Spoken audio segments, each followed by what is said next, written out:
Oke, kali ini aku nerusin alur cerita dari manhwa Egg of Terror part 23. Oke, kita langsung saja masuk ke ceritanya. Sebelumnya, Lin Feng kembali ke kota Hai untuk mengurus hantu air. Dia mempunyai ide untuk menangkap tubuh utama hantu air itu. Tong Tong dan Juan Hua senang dengan ide licik Lin Feng. Setelahnya, Lin Feng mengatakan ke Jiang Wei dan Ling Luo, Ling Luo akan bertarung dengan klon hantu air, dan Jiang Wei akan bersembunyi di dekatnya, mencari kesempatan untuk menangkap klon hantu itu. Hantu air ini sudah mulai membombardir kota Hai. Jiang Wei dan Lin Feng yang dalam persembunyian sudah melesat, sementara Ling Luo akan melawan hantu klon air. Ling Luo dengan mudah mengalahkan dua klon air itu. Klon ini mulai meregenerasi tubuhnya, tapi itu adalah kesempatan untuk Lin Feng dan dia menyuruh Jiang Wei dan King Chu untuk menyerangnya. King Chu langsung menggunakan penindasan ikan kayu. Hantu air yang ingin kabur langsung tertangkap oleh Jiang Wei dan menariknya masuk ke dalam kuil sunyi. Hantu air sudah di dalam kuil sunyi dan melihat sosok King Chu. Lin Feng tahu hantu air ini perempuan dan harusnya bisa dirubah menjadi hantu baik oleh King Chu. Jiang Wei bilang setelah adiknya merubah hantu air itu menjadi roh baik, klon hantu air ini akan sepenuhnya terpisah dari tubuh utamanya, seperti menjadi dua hantu yang berbeda. Dan setelah itu, masalah ini akan dapat diselesaikan dengan mudah. King Chu memulai transformasi hantu air itu. Lin Feng melihat kalau kecepatan transformasi King Chu semakin cepat. Itu berkat pemulihan totalnya yang berhasil. Hukum hantu King Chu semakin meningkat. Dan sehari kemudian, hantu air sudah menjadi hantu baik. Lin Feng senang. Dia bertanya ke hantu itu di mana letak tubuh utamanya. Hantu air itu tidak bisa bicara lancar, tapi tetap menjawab pertanyaan Lin Feng. Tong Tong dan Lin Feng melongo, kayaknya dia bodoh. Rumble datang, serahkan padaku. Rumble juga berbicara dengan kosakata seadanya dan sulit dipahami manusia. Lin Feng kaget saat hantu air itu seperti mengerti dan menjawab perkataan Rumble. Tong Tong mengatakan kalau hantu air ini bisa membawa mereka ke sana. Akhirnya, Lin Feng mengikuti hantu air yang mulai menuju ke lautan, di mana tubuh utamanya berada. Setelah itu, hantu air ini berhenti di tengah-tengah lautan. Tong Tong menunjuk ke air dan katanya hantu itu ada di bawah sana. Lin Feng bilang setelah klon hantu air ini masuk ke kuil sunyi, koneksinya dengan tubuh utamanya harusnya terputus. Dan sekarang tubuh utama itu tidak tahu status klonnya. Mereka tidak boleh membiarkan hantu itu kabur. Lin Feng mengeluarkan Zuan Hua, Jiang Wei, dan Ling Luo untuk ke bawah air dan bersiap melawannya. Karena dia tahu tubuh utama hantu ini pastilah kuat. Sementara itu di bawah air, terlihat ada hantu wanita yang mengatakan, akhirnya kalian di sini. Aku Xiao Ru ingin melawan 10 dari mereka hari ini. Xiao Ru bukan bicara mengenai Lin Feng, tapi mengenai game yang dia mainkan. Setelah selesai memainkan gamenya, dia bingung apa yang harus dia mainkan selanjutnya. Xiao Ru juga bilang akhir-akhir ini klonnya juga jarang membawakan hal baru untuknya. Setelah itu terjadi getaran yang membuatnya kaget, tapi dia ingat berada di wilayah hantunya. Terus kenapa ada gempa? Xiao Ru keluar dari wilayah hantunya. Bentuk wilayah hantunya seperti kapal yang sudah karam. Xiao Ru mengintip dan ketakutan dengan apa yang dia lihat. Itu wilayah hantu milik Lin Feng yang sedang menyerang klon hantu air. Xiao Ru tahu itu adalah hantu tingkat mimpi. Dia berteriak minta tolong. Lin Feng mendengar itu dan juga melihat kemunculan klon hantu air yang mulai berdatangan. Lin Feng menyuruh hantunya untuk menghabisi klon air yang berdatangan. Tong Tong dan Jiang Wei dengan mudah menghabisi klon itu sekali serangan. Saat itu Lin Feng menemukan di mana Xiao Ru dan menunjuk lokasinya. Xiao Ru juga sadar kalau sudah ketahuan. Lin Feng menyuruhnya keluar dan bilang Xiaoru itu adalah roh jahat yang terus menyerang kota Hai. Xiaoru muncul dengan membawa alat musiknya. Xiaoru ternyata adalah hantu mimpi tingkat 2 dan mengatakan kalau dia hanya main game saja dan menuduh Lin Feng yang berani menindas hantu lemah seperti dirinya. Lemah dari mananya? Dia sendiri adalah hantu mimpi tingkat 2. Xiaoru tampak mengubah bentuk alat musiknya menjadi sebuah pedang kecil dan membuat banyak sekali tombak air yang dia arahkan ke Lin Feng. Tong Tong dan Jiang Wei terus maju dan tidak kesusahan melewati serangan dari Xiaoru.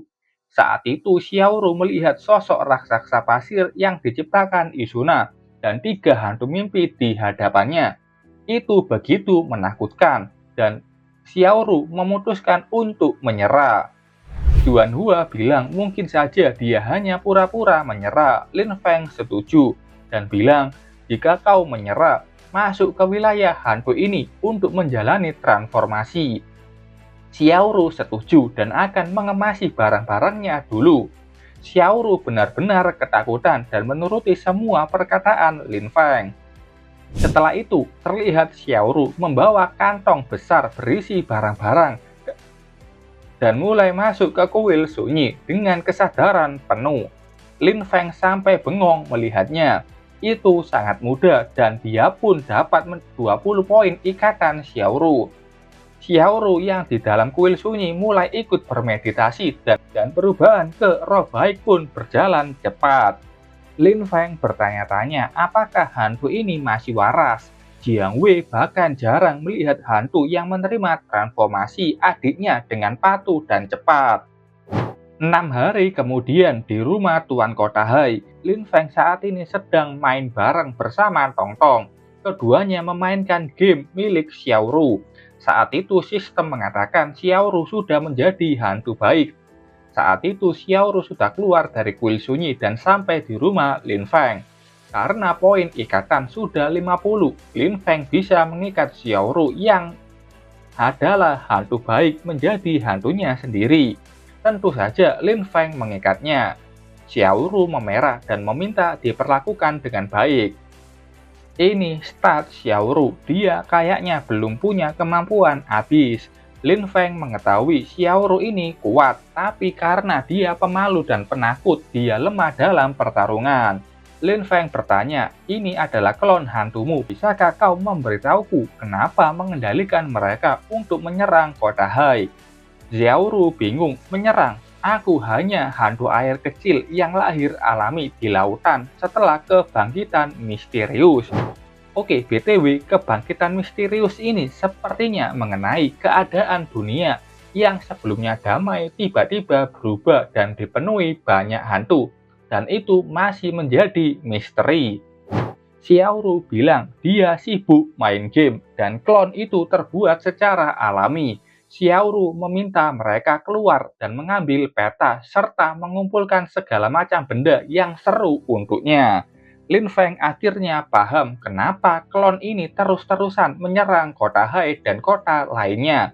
Lin Feng mengembalikan klon itu ke Xiaoru. Xiaoru menyuruhnya kembali dan merenungkan perbuatannya, padahal yang harusnya merenung itu adalah tuannya atau Xiaoru yang menyuruh mereka keluar. Lin Feng bertanya apakah Xiaoru bertemu hantu yang berbahaya di lautan.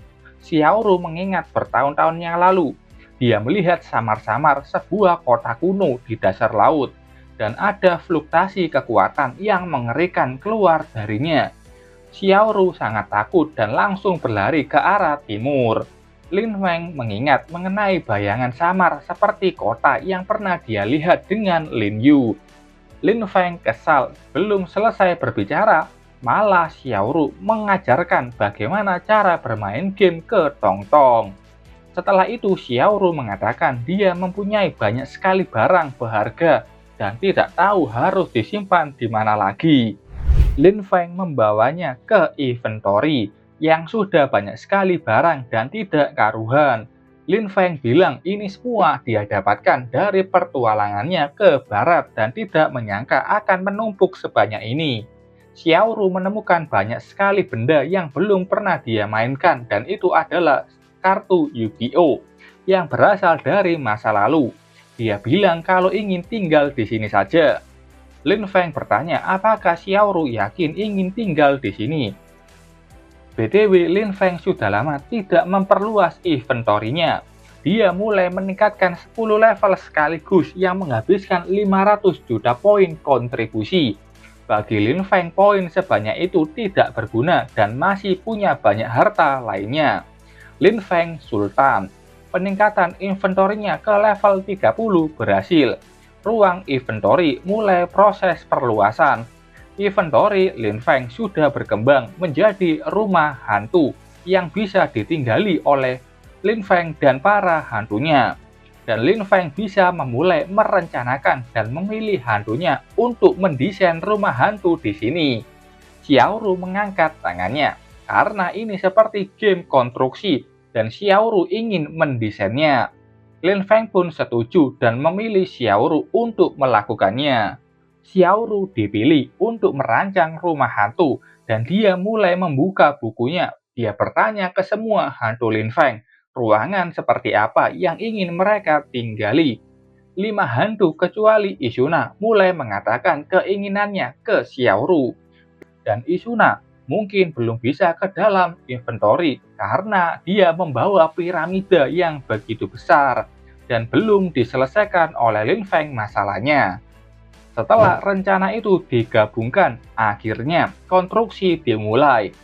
Setelah rumah hantu itu selesai, semua hantunya akan bisa tinggal di dalamnya dan tidak perlu mengkonsumsi energi hantu untuk memperluas wilayah hantu. Dan tempat ini terisolasi penuh dari dunia luar, jadi mereka akan aman sentosa di dalamnya.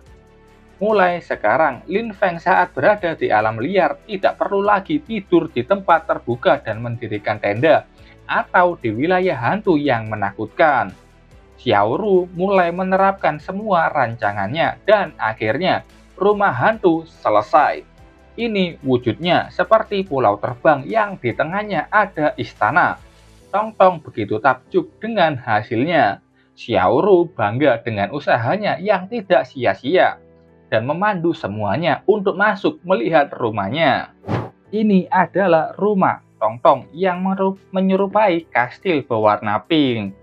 Sementara Zuan Hua meminta rumah di tengah hutan bambu yang begitu dia sukai. Jiang Wei rumah hantunya seperti galeri yang cocok dengan Jiang Wei. Sementara Yu Kuwei membentuk sebuah pavilion di mana Yu Kuwei menyukai pemandangan di langit. Selain itu, ada juga museum manusia yang akan digunakan untuk peninggalan atau harta dari masa lalu. Rumah hantu Xiaoru seperti kerang berlapis-lapis. Dia membanggakan rumahnya itu. Setelah itu, Xiaoru langsung ke kamarnya dan ingin membaca komik. Setelah rumah hantu selesai, Lin Feng tidur di kamar Zuan Hua. Tapi saat itu dia terbangun karena ada panggilan dari Ye Xuang dari kota hantu. Lin Feng melihatnya dan sepertinya ada misi lain. Setelahnya, Wang Xing menyambut Dashitu dan mengatakan penguasa kota sudah menunggunya. Lin Feng paham dan bergerak masuk. Lin Feng yang sudah berada di dalam melihat sebuah lukisan menarik di tembok. Ada suara Ye Xuang yang meminta Lin Feng mendekat. Sampai di sana, Lin Feng kaget dan tersipu melihat kondisi Ye Xuang. Ye Xuang membuka sedikit bajunya dan meminta Dashitu mendekat sambil menyerahkan sebuah kuas. Lin Feng menerimanya dan bertanya apa yang bisa dia bantu. Gunakan pena hantu itu untuk membuat pola di punggungku. Ini adalah misi kelima, menggambar pola hantu. Ye Xuang meminta Lin Feng cepat. Lin Feng bertanya apakah pola ini sama seperti pola yang ada di tirai. Jiang Wei sudah menghafal pola itu dan akan mengaktifkan kontrol energi hantu. Setelah itu, Lin Feng hanya perlu menggambarnya. Pena hantu sudah digerakkan Lin Feng ke punggung Ye Xuang. Ye Xuang mendesah, membuat Lin Feng kaget dan bertanya ada apa. Ye Xuang tidak apa-apa dan meminta Lin Feng melanjutkannya saja. Setelah itu, Lin Feng sudah selesai menggambar pola hantu di punggung Ye Xuang. Lin Feng bilang kalau itu sudah selesai. Jiang Wei menyuruh Lin Feng melihat pola hantu itu yang sepertinya mulai memudar dan menghilang dari punggung Ye Xuang. Lin Feng kaget pola hantunya hilang. Jiang Wei tahu Ye Xuang ingin mempercepat peningkatan dengan pola hantu yang sesuai dengan hukum Ye Xuang kuasai. Sayangnya pola hantu itu tidak dapat selesai bahkan dengan pena dan tinta khusus. Ye Xuang sepertinya sudah menduga cara ini tidak akan berhasil. Lin Feng bertanya ke Jiang Wei bagaimana apakah tidak bisa menambahkan energi hantu ke dalam tinta itu. Jiang Wei bilang itu memang bisa dicoba, tapi mungkin tidak akan berhasil juga. Kenapa kita tidak tanya saja ke adiknya atau King Chu? Lin Feng bilang ke Ye Xuang jangan menyerah, aku akan cari cara agar berhasil menggambar pola hantu itu. Ye Xuang mengizinkannya dan memintanya segera kembali. Lin Feng langsung ke King Chu. Dia sudah menceritakan apa yang terjadi dan apakah King Chu bisa membantunya. King Chu bilang tidak bisa membantu, tapi itu membutuhkan darah. Jiang Wei menebak itu pasti bukan darah manusia biasa. Lin Feng tahu darah biasa tidak akan berfungsi. Kalau darah hewan, mungkin Ye Xuang bisa mendapatkannya dengan mudah. Mungkin hanya Ratu Yukue yang memilikinya. Darah hantu yang mempunyai tubuh fisik manusia. Lin Feng meminta darah Yukue langsung ke hantunya. Yukue sudah memasukkan darahnya ke sebuah botol kecil. Untuk meringankan rasa sakit, Lin Feng menghisap sisa darah di tangan Yukue. Setelah itu di kota hantu, Ye Xuang bingung kenapa das itu belum juga kembali. Saat itu muncul portal dan bilang, Tuan Kota, aku sudah kembali. Lin Feng bilang mempunyai darah tinta khusus. Apakah boleh dia mencobanya lagi? Ye Xuang mempersilakannya. Lin Feng sudah memakai darah Yukue dan mulai menggambar pola hantu yang sama di punggung Ye Xuang. Ye Xuang merasakan itu dengan wajah yang memerah, entah keenakan atau kesakitan. Pola hantu berhasil digambar. Misi Lin Feng berhasil. Setelah misi ini, poin ikatan Ye Xuang sudah di angka 125. Ye Xuang merasakan panas. Katanya pola hantu itu mempunyai banyak sekali energi yang dan meminta das itu memberikan sebagian energi kepadanya. Lin Feng bingung bagaimana caranya. Saat itu Ye Xuang berdiri dan menarik kera Lin Feng. Ye Xuang langsung mencium bibir Lin Feng. Lin Feng tidak bisa menghindar dan menerimanya. Tapi hal itu juga membuat penyamaran hantu Lin Feng terbongkar. Ye Xuang sangat kaget saat tahu kalau das itu yang dia percayai bukanlah hantu, melainkan manusia. Ye Xuang langsung marah dan menyuruh Lin Feng segera pergi. Lin Feng kaget dan melihat poin ikatan Ye Xuang yang terus menurun. Ye Xuang sangat marah. Beraninya Lin Feng membohonginya selama ini. Kemarahan Ye Xuang menjadi-jadi dan segera menutup kota hantu. Jiang Wei menyuruh Lin Feng segera pergi saja. Tapi Lin Feng bertahan dari energi Ye Xuang dan bilang tunggu sebentar. Lin Feng bilang, Ye Xuang, kamu baru menyerap pola hantu dan kekuatanmu tidak stabil. Tenanglah. Ye Xuang kembali marah. Kenapa Lin Feng mengetahui nama aslinya? Saat itu Ye Xuang terjatuh. Energi meluap dari tubuhnya, membuatnya tidak bisa mengendalikan. Kata Jiang Wei, Ye Xuang kehilangan kendali karena rangsangan kekuatan pada pola hantu. Lin Feng kembali berteriak, Ye Xuang, ini mendesak dan percayalah padaku. Jiang Wei, Tong Tong, Yukue, dan Yuan Hua keluar. Mereka akan menyuntikkan energi hantu untuk membantu Ye Xuang. Lin Feng bilang ke Ye Xuang, tolong terima bantuan dari mereka dan kendalikan kekuatanmu. Ye Xuang tetap marah, tidak ingin menerima bantuan itu. Ye Xuang, Kak Ling Xuang pasti tidak ingin kau pergi seperti ini. Ye Xuang yang mendengar itu terdiam, mendengar nama kakaknya disebut oleh Lin Feng. Dia menerima semua energi hantu dari hantunya Lin Feng. Setelah itu, akhirnya energi Ye Xuang sudah terkendali dan terjatuh lemas. Poin ikatan Ye Xuang turun ke angka 50. Itu artinya 75 poin sudah hilang. Ye Xuang bertanya bagaimana Lin Feng tahu dan mengenal kakak Ling Xuang. Dia butuh penjelasan. Lin Feng tahu malaikat semakin mendekat dan mereka membutuhkan bantuan Ye Xuang. Lin Feng menceritakan apa yang terjadi dan butuh bantuan Ye Xuang untuk melawan malaikat.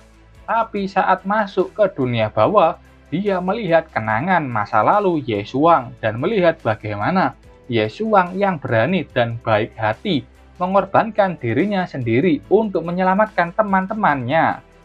Lin Feng mempunyai perasaan kagum pada Ye Xuang dan Lin Feng mencari kesempatan untuk mengungkapkan perasaannya itu. Ye Xuang menoleh dan tersipu mendengar pengakuan Lin Feng. Setelah itu Ye Xuang mengusir Lin Feng keluar dari kediamannya. Lin Feng bingung kenapa Ye Xuang hanya mengusirnya keluar. Ye Xuang bilang, "Pergilah dulu. Aku akan pergi ke benua barat untuk membantumu dalam seminggu dan bekerja sama dengan aliansi Master Hantu." Di dalam terlihat Ye Xuang yang mempunyai sifat tsundere. Dia bilang melakukan ini untuk dirinya sendiri, bukan membantu Lin Feng. Sementara itu, Lin Feng yang dalam perjalanan kembali. Dia tahu 50 poin ikatan tidak bisa mengikat Ye Xuang. Tapi alhamdulillahnya, Ye Xuang tidak lagi marah kepadanya.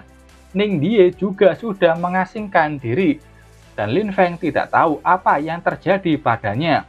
Saat itu ada pesan dari Ning Die, yang katanya dia sudah keluar dari pengasingan dan akan menunggu Lin Feng di markas. Beberapa lama setelahnya, Lin Feng sudah tiba di markas, bertamu dengan Ning Die yang juga sudah tiba. Dia tahu kalau penguasa kota hantu akhirnya setuju dan bergabung. Pasukan malaikat berada 100 meter di sebelah timur, dan Ning Die belum meningkat dari sebelumnya. Lin Feng bilang tidak masalah, kita semua akan bekerja sama dan tidak akan kalah. Ning Die akan mengumumkan pasukan malaikat atas nama aliansi Master Hantu dan mengeluarkan perintah perekrutan ke seluruh kota di benua timur. Lin Feng akan memimpin semua Master Hantu untuk melawan pasukan malaikat. Lin Feng kaget, apakah aku bisa? Ning Die percaya ke Lin Feng dan seluruh timur akan mendengarkan perkataan Lin Feng. Setelah itu di aula komando markas besar aliansi Master Hantu, terlihat Lin Feng melihat peta dunia. Dia bertanya ke Tuan Kota apakah sudah siap. Lin Feng berkomunikasi dengan Jiu Guan yang menjadi Tuan Kota di kota satelit. Kata Jiu Guan, jangkauan sinyal satelit sudah selesai dan siaran langsung ke seluruh kota di benua timur sudah siap. Siaran langsung sudah dimulai. Lin Feng bersama Ning Die, Tang Zui, Ying Rui, dan paman ini yang aku lupa namanya.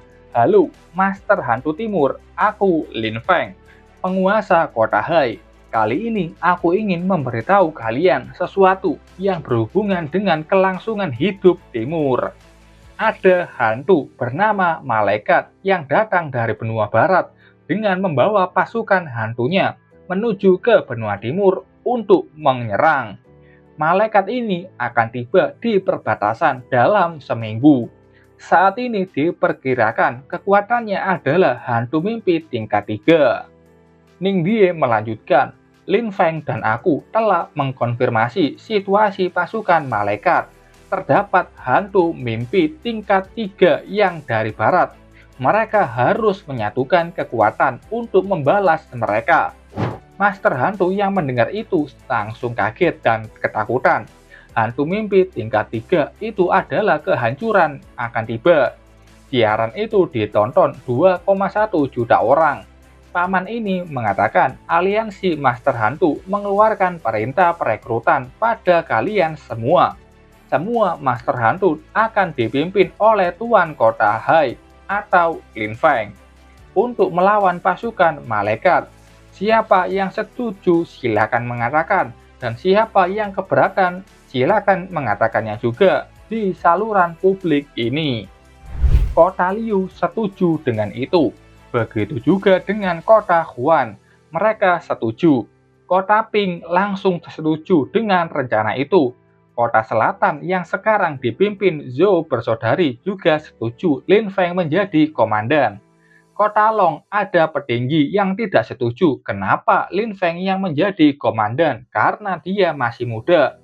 Tapi Tuan Kota Long mengatakan dia setuju dengan rencana aliansi Master Hantu. Dia juga langsung menyuruh bawahannya menyingkirkan Pak Tua itu yang tidak setuju dengannya dan tidak bisa membaca situasi. Dia tahu Lin Feng sekarang adalah orang nomor 1 di benua timur. Ying Rui bilang ke Lin Feng kalau semua kota di benua timur sudah setuju. Setelah pengumuman itu, di kota Liu sangat sibuk dengan persiapan dan berangkat ke medan perang. Teman Lin Feng ini juga pamitan ke pacarnya. Dia akan pergi ikut berperang bersama teman-temannya. Si Tiang Bambu ini juga memutuskan untuk ikut. Dia ternyata Master Hantu tingkat A dan harus mengikuti Lin Feng. Lin Feng sudah memakai armornya dan meminta Zuan Hua segera pergi ke kota Long, di mana perang akan terjadi. Semua hantu Lin Feng mengikutinya. Sisanya kuserahkan pada kalian. Sementara itu di kota Long, terlihat Tuan Kota melihat pasukan Master Hantu yang sudah bersiap di bawah. Tuan Kota menyuruh semuanya untuk pergi ke pos masing-masing. Ada Pak Tua yang menyombongkan kekuatan dari kota Long dan menuduh Lin Feng hanya kuat sendirian tanpa ada Master Hantu peringkat tinggi di kota Hai. Tapi saat itu ada Liu Ru, Yan Yan, dan Zhou bersaudari yang terbang. Mereka tahu keempatnya sudah menjadi Master Hantu tingkat bumi. Belum lagi muncul Master Hantu lain yang tingkat bumi dan es. Itu semua berkat hantu baik kiriman Lin Feng yang memperkuat kekuatan kota Hai. Tuan Kota mendatangi Liu Ru. Dia bertanya apakah mereka dari kota Hai. Apa mereka mengetahui di mana komandan Lin Feng berada? Di dalam hatinya dia juga kaget melihat banyaknya Master Hantu tingkat tinggi di kota Hai. Untung dia paham dengan situasi dan mengikuti Lin Feng. Liu Ru bilang Lin Feng sedang bersama nenek Die. Tuan Kota paham dan mempersilahkan mereka ke tenda masing-masing untuk beristirahat. Sementara itu di garis pertahanan bagian barat kota Long, terlihat Lin Feng dengan Ning Die. Dia bertanya bagaimana persiapannya. Ning Die menjelaskan, kecuali sejumlah kecil Master Hantu yang tinggal di berbagai kota, Master Hantu dan psikis jenius lainnya yang dilatih bertahun-tahun sudah tiba di garis depan. Saat ini kota Long adalah pusatnya. Ada 3 garis pertahanan tembok emas besar yang sudah terbentuk mengelilingi kota Long. Dinding perbatasan di sepanjang jalur malaikat juga sudah diperluas. Lin Feng bilang, penguasa kota hantu juga setuju untuk membantu. Itu akan meningkatkan peluang mereka untuk menang. Xiao Huan menghubungi Lin Feng. Dia mendeteksi fluktuasi energi hantu kuat dari timur kota. Dan itu sepertinya gelombang hantu skala besar menuju ke kota Long. Lin Feng kaget mendengar kabar itu. Sementara itu di garis pertahanan timur kota Long, Tuan Kota dan Liu Ru melihat lonjakan energi hantu yang mengarah ke kota Long. Tang Zue menyuruh mereka untuk bersiap bertarung. Datang pasukan hantu dengan memakai armor merah dan tombak. Pasukan hantu itu berjalan mendekat kota Long secara perlahan. Wang Xing menyuruh mereka berhenti. Dan yap, ini adalah pasukan kota hantu yang begitu banyak dan kuat. Tuan Kota tahu mereka bukan gelombang hantu biasa. Ada banyak hantu tingkat es dan mengenakan armor. Bahkan hantunya mengetahui ada hantu yang lebih kuat di belakangnya. Benar saja ada 12 hantu tingkat abis yang mendekat. Armor mereka berbeda. Ada corak emas. Wang Xing yang menjadi komandan militer mengatakan, penguasa kota hantu Fengdu telah tiba. Master hantu lain kaget, kota hantu Fengdu. Itu adalah nama yang mereka belum ketahui. Dan hal kuat ini ada di timur. Yesuang yang ada di singgasananya digotong pasukannya mendekat. Energi Yesuang begitu kuat dan besar, membuat Master Hantu yang masih lemah langsung pingsan. Bahkan Tuan Kotalong hampir pingsan hanya melihatnya saja. Yesuang bertanya, di mana dasi tuku? Ada tambahan kataku, sepertinya Yesuang sudah suka sama Lin Feng. Lin Feng sudah tiba dan mengatakan, Yesuang, aku ada di sini. Lin Feng turun bersama Ning Die. Yesuang sudah menepati janjinya untuk datang ke sini dan membantu Lin Feng. Lin Feng berterima kasih. Dia ingin memperkenalkan Ning Die juga. Yesuang bilang, tidak perlu. Kami adalah kawan lama. Oke, sampai sini dulu ceritanya. Terima kasih buat kalian yang sudah nonton videonya sampai selesai. Sampai jumpa di video selanjutnya. Bye-bye.